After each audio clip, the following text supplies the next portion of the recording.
So, I've had a lot of questions about Rapidbike and how it's worked out on my bike since I've bought it about 10 months ago.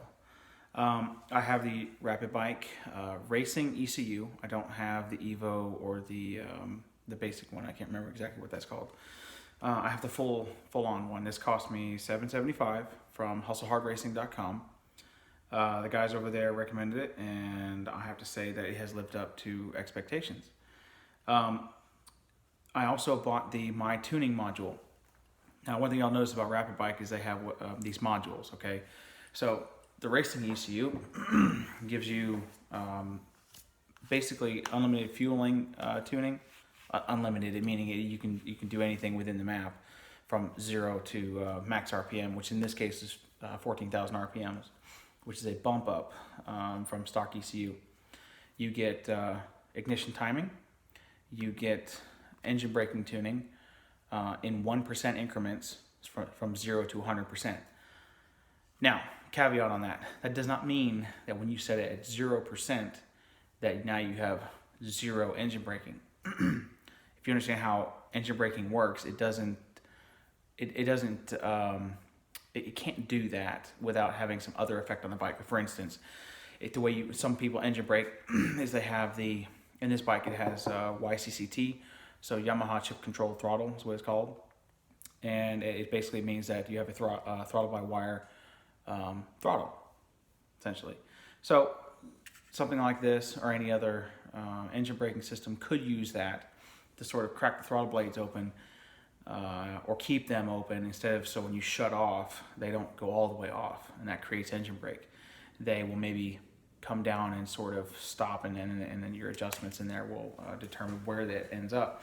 But what that does is allows the engine to stay sort of free spinning just a little bit, and that keeps the engine brake from overloading the rear tire and getting a lot of on a racetrack you'll get what's called squirming. You'll actually get maybe even a engine braking high side, which if you've seen some of MotoGP racing, Mark Marquez did this Silverstone 2015. He had an engine brake high side going into turn 1 at Silverstone. It was in the wet. So stuff like that is real. Another way to engine brake tune is to give it a little bit of fuel when you've closed the throttle. So in order to do that, you also have the throttle blades open, otherwise it's going to cause a problem. So what I'm saying there is the engine brake feature on this, you can set it to 0. It doesn't mean that you're actually at 0. It means that you are within 0 out of 100 of their range that they've given you. And the reason why I've come across and said that is because I think a lot of guys will go, oh, I'm going to give it 100% engine brake. Now, 100% engine brake, I do believe that you are reaching sort of 100%, meaning that throttle blades are shut, fuel is off, 100%, the engine is now completely connected to the rear wheel under deceleration. Excuse me, I got a little tickle in my throat. But that 0%, I don't know where that is in that sort of range. It could be 20%, of the actual total range, but they're telling you, it's 0 to 100. So, whole lot of talking for not a lot of information, but just understand that if you ever buy one of these, and you look on there and it says, oh, 100%, 0%, wow, it's crazy. It is, but just understand where exactly that is affecting things. So, using that on top of I plugged the whole system in, and I used it on top of my ECU flash, which is nothing more than a de-restriction of the factory ECU on this bike, which closes the throttle blades from 100% wide open at sort of 12,000 RPMs. It sort of backs it down to 80%. It's a EPA noise regulation thing. So unlocking the ECU and having a little bit of freedom there, some other things helps work with this. Now, I ran into some problems with that because I used an unlocked ECU that had a fuel map on it and engine braking map already on it for my 3/4 exhaust that I had. For everybody else, 3/4 exhaust on an R1 is basically just a decat with slip-ons, okay? I don't know why it's 3/4 because it's actually 3 parts, not 4. So anyway, so I had that. I put the system on, and following the recommendation of the guys who set this up, the fueling wasn't right. I went to a race at Roebling in 2017, excuse me. And the bike's engine brake just was not right. I mean, I'd come off the throttle and it just completely threw me into the windscreen. So I went in and adjusted the Rapidbike engine brake settings and got it back to within some sort of normalcy to where I could ride it and I could actually come off the throttle and use the brakes and this type of thing.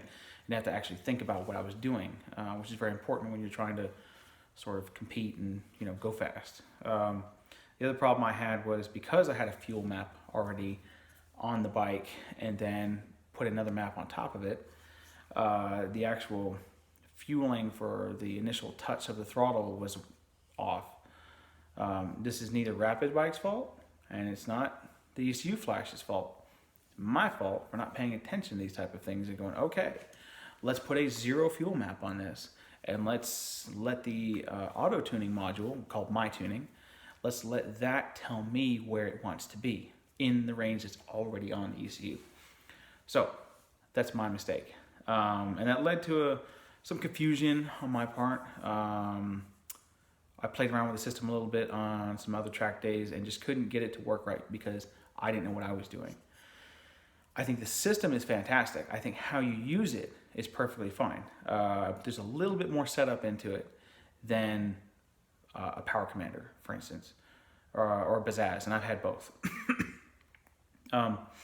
It's auto tuning. I think at the time was groundbreaking. Now you have like FTECU is doing an auto tune setup on their flash tuning system, which is probably directly result from Rapidbike's technology. So that I think is fantastic. I think that really does work, especially if you're looking for that last tenth of a second. I realized very quickly that with the amount of money I had invested in this, that I am not looking for that last tenth of a second. I'm looking for maybe about 5 or 6 seconds, specifically at Roebling. The race I was in, I posted a 23.6 around Roebling, which is respectable for a normal track day guy. But in a race, the guy who won it was doing 17s, 18s, stuff like that. So I'm 5 seconds off the pace immediately. So this isn't going to make me go faster. I will make me go faster. So what I have done in the meantime is taken the whole system off the bike. That is not because the system does not work. It is because I need less confusion. I need to be able to ride the bike in a way that it needs to be ridden and overcome little things like my mental capacity for understanding exactly every little detail that goes into this. So if you're semi-pro level racing, if you're a high club level racing and you want something that you can plug into a bike and have a very decent capabilities, this will do it. Absolutely will do it. A little bit of setup's required. I think you need to set up some of the things on the dyno. Throttle position sensor, for instance, and that is for the auto tune feature in the My Tuning module.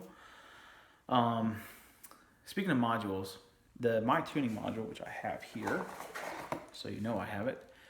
This guy, when you plug it in and show the serial number, or excuse me, the ECU serial number to the to this module, that's it. Those two are now locked. They have to be used together, and that's fine because most guys who get this, and well, frankly, you have to have both, but they don't take them apart and go, oh, I'm just going to get rid of this one and sell it.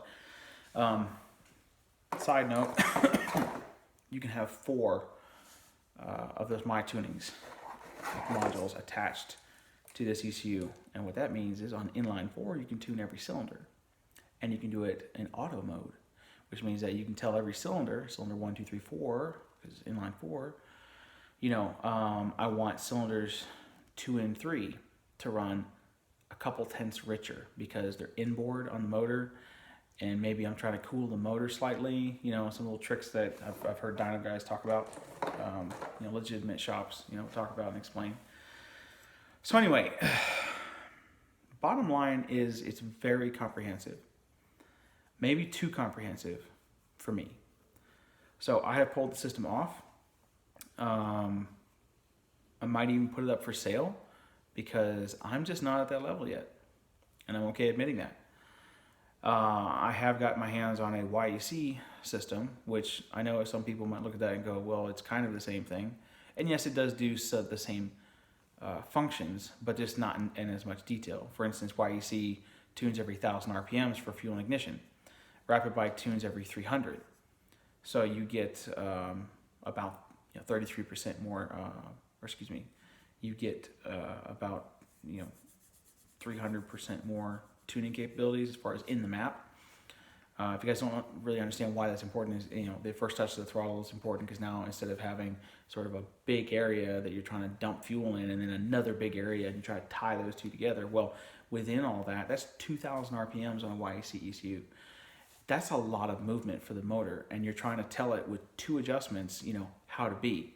With Rapidbike, you've got 6 adjustments, so now you have a much more linked 2,000 RPMs. So it is important, I think, to have the finer adjustments on there. But again, I'm not at that level where I would see that and go, oh yeah, I can feel, right where it is, and be faster like that. I'm not there. So having the YEC hooked up instead of Rapidbike is partly because of simplicity. The other part is I want to get rid of the factory harness on this. I don't want to have the headlight harness all up under here. I don't want to have a bunch of junk hanging off the side. I don't want to have the tail filled up with stuff that I don't need. The YEC on this bike will clear all that out. So that's why I'm going to use that. Also, by the time I think that I will be up to speed where I could use something like this, I'll probably be on a different bike. Probably be on something that was made no later than 2015. Maybe 2011, you think about the ZX10 2011. So, those machines have a lot of factory support, and they have a lot of very good electronics, from the factory. This bike has no electronics. The only electronics it has is, modes. I put a quick shifter on it, if you want to call that electronics. So, it's just all on what you're looking for. If you have a 600 that isn't the new R6, the 2017 R6, or the ZX6R, the newer one with traction control and that kind of thing, Rapidbike Racing with all this stuff actually works very well. Now you have access to things that leader bikes have access to. You can put on modules like they have the U-Tune module. So my tuning is the auto tune function, which means that you put an O2 sensor in the pipe and it tunes as you go. So as the day's humidity goes up and down or whatever, it changes for that. Or if you go from sort of wherever your bike was actually dynoed and you need to get a dyno when you do this, you don't just plug it in, throw the My Tuning on it and go, good to go. It doesn't work that way. The My Tuning has a very, very small window of adjustment, and it's made for atmospheric changes, not for, oh, I've got 93 octane tune on this, I'm gonna dump MR12 in it and think it's gonna work. It doesn't happen, okay? You need a 30% adjustment to put MR12 in this bike, and the My Tuning does maybe like 1.5, 2% adjustment. So you ain't gonna get there, Excuse me. So on a 600, when you don't have access to electronics like all the new leader bikes do, but you need, or you think you need, or maybe you want, engine brake control, traction control, which they do have a module for that. Launch control, which is actually one of the reasons why I got this system. Put launch control on this bike, it's awesome because you actually set it up. It has the traction control function that will act as the sort of limiter. So you almost just dump the clutch, peg it to the rev limiter, wherever that ends up being, 10,000 RPMs, and dump the clutch. And for the first sort of up to 60 miles an hour, we'll say, the traction control will actually pull back on the engine power and keep the bike, from spinning the wheel, doing a wheelie or a end over end, into the guy in front of you, and actually keep it to where you're good to go. And you can actually move it up into second. So if you grab second, it'll still do that for a ways. So you can, if you set it up right, you can peg it and let it go. But you have to go in there and set it up correctly. Excuse me. So, would I recommend it? Yes. I would not recommend it for anybody who does not know what they're doing. And that means if you just think, oh, well, I read one time on the internet how to do that. No, that's not it. You need to actually have played with systems like this, or be willing to play with systems like this and sort of go out for a couple, 3 or 4 days at a track, be it a drag strip for launch control or at a track, I'm close to Jennings, so go down to Jennings and spend a 3-day weekend down there fiddling around with this thing, getting the engine braking right for each gear, and then getting the fuel mapping right, and then maybe even playing around with the ignition to sort of help out the first touch of the throttle and these type of things. You have to sit there and play with the system. It's very comprehensive.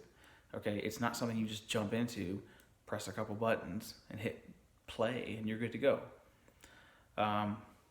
So yeah, overall, I give it a 8 out of 10. 8 out of 10 works. The 2 hits I have on it are cost a lot, $775 for just this, and then when you buy the My Tuning module, it's $350. And then when you buy the U-Tune module, which has the launch control, traction control, and a couple other doodads, that's $325. So very quickly, you're getting up there in price, So if you're looking for a fuel tuner, don't get this. Get the Evo. That one has the auto-tune function, or the auto-tune module that you can get for it, and it doesn't have engine braking, for instance. It doesn't have all the extra doodads. So that's the one I would get if you're looking for just a really good fuel tuner that has the auto-tune function. Absolutely. If you're a novice racer and you want to get into sort of messing around with electronics a little bit and you don't have it, maybe you got an older bike, okay, get it. If you have a 600 that doesn't have anything on it, and maybe you're starting to kind of wish you had traction control for those rainy days, or maybe those hot days, when you spin the tire, get lazy at the end of the race with your throttle control, body position, whatever, and you want to have a little safety net. Absolutely. Yeah, I would do it. I do have to mention that they do have a quick shifter function that you can tie into this. So it's all inclusive. They do have everything, but you have to go buy this stuff. You have to go buy the quick shifter. They have a pit limiter, which is great, except for how it works. I don't know if that's counterproductive, but it kind of doesn't work very well. Okay, so I have a electronic throttle on this bike. It's an 09 R1.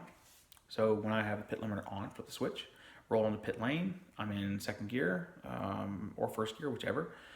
You have to open the throttle to the point at which the cut comes in. But if you open it, let's say too far past, let's say you have 50% throttle, okay, but the cut is for 20%. Well, what happens is you open it at 50%, the bike goes cool, watches you go up past 20, and as soon as you get past 20, it starts cutting. Well, when it cuts, it brings you back down kind of far, and then it goes, oh, okay, you can have it all back again, but it lets you have it all back to 50. So then it goes, oh, and jumps you towards 50, but runs into the pit limiter again. So you go, bah, bah, bah, bah, bah, like that. So I had to actually play with it and roll the throttle back to right into that point where it wanted me to be. I didn't know where that was. So, I don't know about you, but pit limiter to me, I think you should flip the switch. I should be able to go whack, and it should just keep me wherever I set it. So, my experience, this didn't do that. So I took that function off. It's also annoying when you take your brand new sort of rapid bike system and you go down to KWS and you say, hey Kevin, hey Michael, to my bike. And they get it up on the dyno, they fire it up and go to start rolling on, bike cuts out, dies. And they go, that's funny. Start it up, do it again. It does about 7 times. I'm sitting there thinking, what did I do? What's going on? I don't understand. Oh, the stupid pit limiter switch is switched. Go over there, flip it off, and I got Michael looking at me like, what do you need that for? So, anyway, overall, it's a good system for what it has on it and how it works, and it does work with the machine. Would I actually sit there and say, yes, you should go get it? That's up to you. So, that's my take.